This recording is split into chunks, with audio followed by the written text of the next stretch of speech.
일어난 호남의 그 소외 현주소 민주당 주승용 의원 연결해서 들어보고요. 벤처기업의 하반기 취업이 시작됐다고 하네요. 취업 전략 정보의 애프터에서 살펴드립니다. 지역신문 헤드라인 뉴스입니다. 먼저 무등일보입니다. 수도권 규제 완화 반대 균형발전 정책 추진을. 새 정부 들어서 수도권 규제 완화 정책이 잇따라 발표되고 있는 가운데 비수도권 시도지사와 국회의원 시민단체 등 100여 명이 어제 국회 앞에서 집회를 갖고 정부의 수도권 규제 완화 반대와 함께 차질 없는 국가 균형발전 정책 추진을 강력히 요구했다는 헤드라인입니다. 광주매일신문입니다. 임대 산단 공급도 전남은 홀대.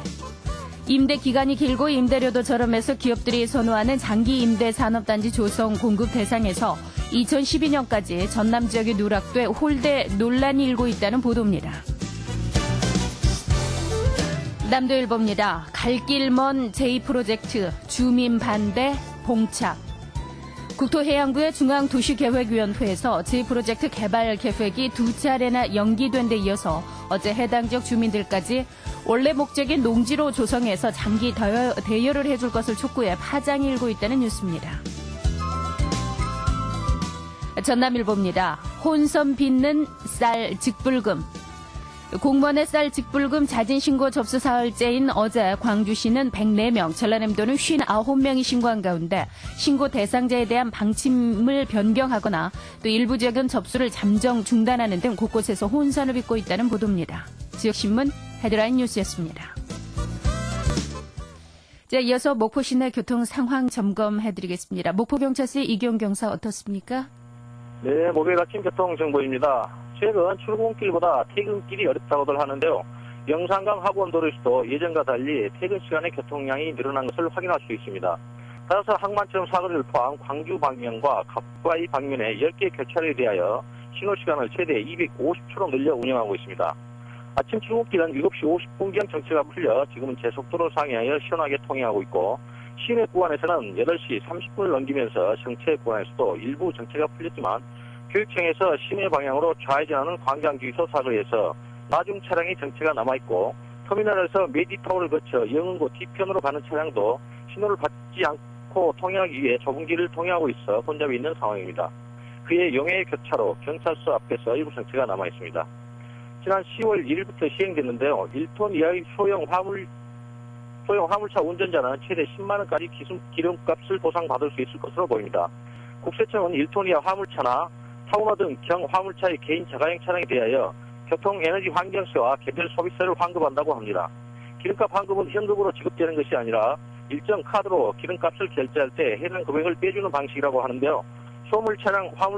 화물차량을 소유하신 분들은 기름을 주유하실 때 이에 대한 사항을 문의하시면 될 것으로 보입니다.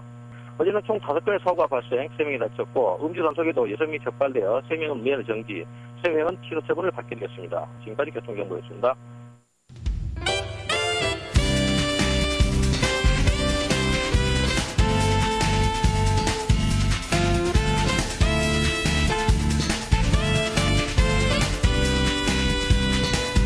살아있는 생생한 지역 소식, 우리 이웃들의 살아가는 이야기.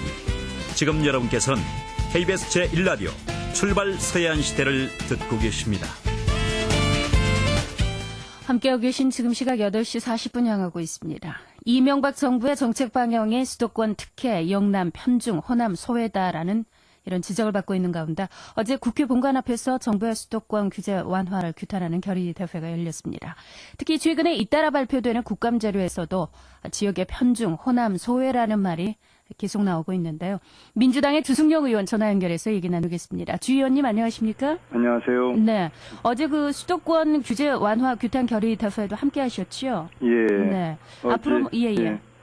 어제 오후에 참 오랜만에 반가운 단비가 오는 가운데서 네. 국회 내에서 수도권 규제 완화를 반대하는 우리 국회의원들과 또 시도지사님들 그리고 시민단체 다수가 모여서 수도권의 규제 완화를 반대하는 규탄대회를 가졌습니다. 앞으로 공동으로 대응하겠다 이런 결의 선언도 좀 있었지요? 예, 물론이죠. 앞으로 지금 우리나라 전체 면적의 12%밖에 차지하고 있는 수도권이 전체 인구의 절반 가까이가 수도권에 집중되어 있는 것이 현실이지 않습니까? 네. 또 최근에 그 이명박 정부가 5+2 광역 경제권 설정, 이것이야말로 수도권에 특혜를 주는 것이고, 영남에는 호남에 비해서 2배 이상의 사업비가 편중이 되고 계속 호남을 소외시키는 그런 정책을 발표를 했습니다. 뭐 이럴 경우에 필연적으로 수도권의 집중과 수도권의 비대화만 가속될 것이고, 이것이야말로 국가 경쟁력을 저해하는 아주 근시안적인 전략이기 때문에 저희들은 국회에서 단호하게 이에 대해서 법안이라든지 이런 문제에 대처해 나가도록 그렇게 하겠습니다. 네. 이제 최근 뉴스를 보면서 이 지역민들도 호남에 대한 정부 정책이 정말 있는 것이냐라는 목소리가 높은데요. 이제 얘기를 해주셨던 것처럼 우선 이제 5+2 광역 경제권 사업 이 계획서를 호남권은 지금 문제가 있다면서 이제 제출하지 않은 거잖아요. 광주시, 전라남도, 전라북도가요. 그렇습니다. 근데 예. 이제 국가균형위가 이렇게 계속 지원시키면 호남권 빼고 갈 수도 있다 이렇게 밝혀서 지금 반발을 사고 있는 건데요. 네네. 상황이 어떻게 돼가고 있는 겁니까? 예, 지금 제가 방금 언급했다시피 지금 5+2 광역 경제권은 수도권과 비수도권을 경쟁시키는 것은 네. 이게 어떤 상대가 되지를 않고 있고, 또 영남과 호남을 비교했을 때도 영남이 호남에 비해서 2배 이상의 사업이 선도 프로젝트 사업이 편중되어 있기 때문에 아마 이번에 강주, 전남, 전북이 사업 계획서를 제출하지 않은 것 같습니다. 이것은 앞으로 이제 국회에 지역균형발전 특별법이 지역발전 특별법으로 개정돼서 올라오게 돼 있습니다. 네. 이번 정기국회에 논의하는 과정에서 특별하게 설치라든지 또는 지역발전법의 명칭이라든지 또 그 설치 기구라든지 이런 문제에 대해서 단호하게 대처를 하도록 그렇게 하겠습니다. 네, 일단 뭐 균형이 빠진 거네요. 균형 발전이 아니라 그냥 지역 발전으로 그렇습니다. 이렇게 예, 예. 바뀐 부분도 있는데요.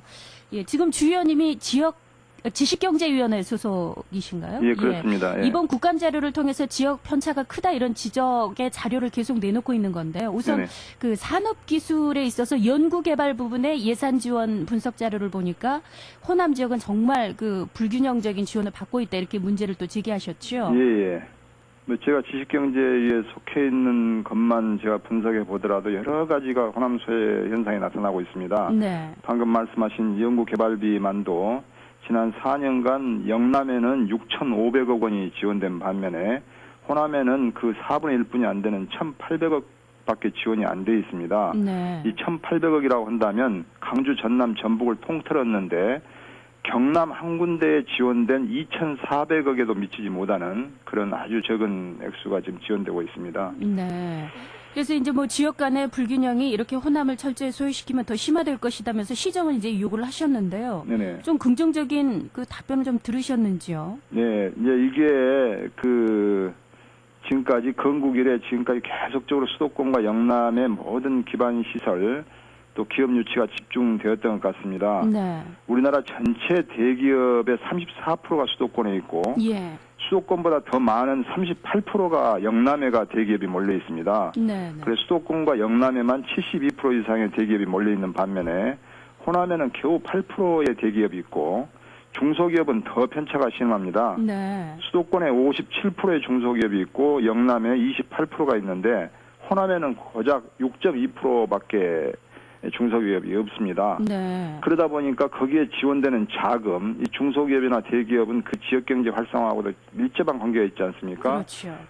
그러다 보니까 그게 지원되는 자금도 수도권과 영남에는 거의 78% 이상이 지원이 되고 있고 호남에는 7, 8%밖에 수준의 지원이 안 되고 있습니다. 네. 이것은 결론적으로 이야기해서 호남에서는 기업하기 힘들다라는 것을 좀 반증하는 그런 자료가 아닌가 싶습니다. 네. 얘기를 듣다 보니까 정말 호남 지역의 그 뭐 대기업이고 중소기업이고 간에 예산이 1년에 뭐 7에서 한 8%, 올해도 한 8% 정도밖에 이루어지지 않았던데요. 그렇습니다. 예, 예. 많이 좀 답답한데 이 외에도 지금 도시가스 문제도 좀 제기를 하셨어요. 네, 도시가스도 제가 도시가스는 뭐 도시에만 공급하는 가스냐 네, 이렇게 네. 말을 했는데요. 도시가스 현황도 보게 되면 수도권은 지금 평균 81%가 들어가 있고요. 광역시는 한 61% 들어가 있는데 네, 전남은 우리 어떻습니까? 전남은 26%로 제주도를 제외하고 전국에서 최하입니다. 네. 최근 그 보급 추세도 최근 4년간 고작 4% 증가해가지고 다른 수도권을 제외한 전 지역이 10% 이상 증가한 데 비해서 전남은 4% 최근 4년 동안 증가한 것도 있고요. 그런 현저히 뒤떨어지고 있고요. 네. 전선의 그 지중화율 있지 않습니까? 예. 이것도 전국 평균이 13%인데 전남은 3.8%밖에 되지 않아서 전국 16개 시도 중에서 최하위를 기록하고 있습니다. 네. 이것도 최근 5년간 겨우 0.6% 증가하는 데 그쳐서 거의 제자리 걸음하고 있다. 이렇게 자료가 나왔습니다. 네. 아무래도 이제 대도시에 비해서는 인구 밀도가 좀 낮다든지 경제성이 떨어지는 측면은 있을 수밖에 없겠지요. 물론 그렇지만은 경북이나 대구나 아니 또 뭐 충북, 충남, 경남 이런 데에 비해서도 지금 현재 떨어지고 있거든요. 네네. 예. 도농 간의 격차도 이런 부분에서 이제 더 소외를 받는 거겠고요. 그렇습니다. 그렇게 예, 예. 따지면 이제 호남권이 그런 측면에서 더 이런 인프라 시설들이 낮은 거겠고요. 예, 예. 이런 지역 편중의 원인이 어디에 있을까요? 제가 아까 말씀드렸습니다마는 수도권과 영남의 모든 기반 시설과 기업 유치가 집중되었고 예. 정부에서도 어떤 지역 균형 발전이라는 판단보다는 단순히 수요가 많으니까 그 지원도 수도권과 영남에만 집중이 된 거 아닌가 생각되고요. 또 그동안의 정부의 그 인사 소외 정책, 네. 아무래도 인사가 소외되다 보니까 정책이라든지 지원 자체도 좀 불균형적이다. 소외되지 예. 않았나 이렇게 생각하고 이런 소외가 계속 되풀이되는 한, 악순환되는 한 호남의 소외는 벗어날 수가 없다 이렇게 생각합니다. 네. 이렇게 정치권이 좀 앞장서고 지자체 간에 더 많은 노력이 이제 필요할 수밖에 없는데 앞으로 어떻게 좀 해야 될까요? 저는요, 뭐 우리 스스로 반성도 많이 해야 된다고 생각합니다. 네. 무엇보다도 정보력의 부재가 가장 큰 원인이라고 생각합니다. 그동안 우리가 알아서 잘 중앙정부가 해주겠지 하는 네. 그런 소극적 자세에 있었던 것도 사실이고요. 우리 스스로가 중앙부처라든지 수도권을 찾아다니면서 자주 접촉하고 설득시키는 게 대단히 중요하다고 생각합니다. 인사소외라면은 사실 정보를 금방금방 얻어내기가 사실 어렵잖아요. 그래서 국회의원들의 역할이 더 큰 거 아니겠습니까? 그렇습니다. 예. 뭐 이게 뭐 최근 들어와서는 일이 있었던 일이 아니고 계속 과거 군사정권 때부터 누적되어 온 소외 정책이었기 때문에 뭐 순간적으로 뭐 거치기는 힘들다고 봅니다. 그리고 이제 또 저희 호남 같은 경우는 지금 영호남의 어떤 그 갈등, 편차도 있습니다만은 또 수도권과 비수도권의 또 어떤 경쟁 네. 양상의 지금 구도가 앞으로는 될 것 같거든요. 그런 점에서 어떻게 본다면 또 영호남의 공조할 부분은 또 공조도 해야 된다. 네. 그래서 또 윈윈할 수 있도록 예, 예. 또 그런 것도 검토가 돼야 된다라고 생각합니다. 앞으로 그 주 의원님의 많은 역할 기대하겠고요. 말씀 잘 들었습니다. 예, 감사합니다. 민주당 주승용 의원이었습니다.